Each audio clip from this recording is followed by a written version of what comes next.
à toutes, alors aujourd'hui je vais vous présenter comment j'ai réalisé cette étagère à vernis que j'ai réalisée moi-même avec un budget de moins de 20 € et elle se réalise en très peu de temps. Donc je vous mettrai en barre d'infos toutes les références du produit que j'ai utilisé.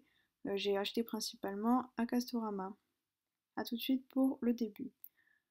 Donc en premier j'ai découpé les cornières, donc ça c'est des cornières en bois qui font 2 cm par 2 et en tout elles faisaient 2,40 m et je les ai découpées en fonction de l'endroit où j'allais les poser. Ensuite j'ai marqué là où j'allais percer pour visser contre les murs. Donc pour les plus grandes qui faisaient 60 cm j'en mettais 3 et pour celles qui faisaient 40 cm de long j'en mettais que 2. Ensuite, donc voilà le trou après avoir percé.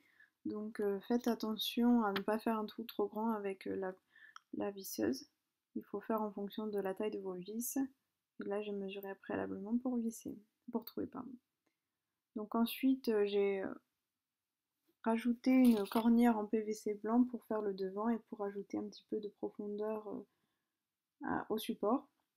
Donc là, elles font 1,5 cm de longueur.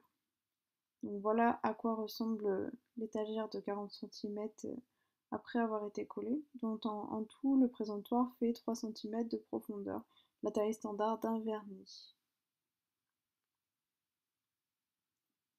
Ensuite, j'ai tracé au mur des traits pour voir comment j'allais placer mes étagères avec un niveau pour que ça reste droit.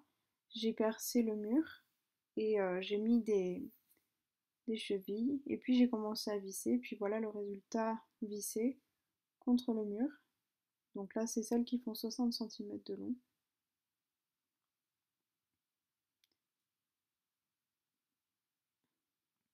Voilà le résultat après avoir rempli. Donc on voit deux étagères de 40 cm en bas. J'en ai rajouté encore deux mais elles ne sont pas sur la photo. Et voilà juste au-dessus celles qui font 60 cm de long. J'espère que ce tuto vous a plu et que vous allez peut-être refaire cette étagère. N'hésitez pas à me montrer sur ma page Facebook.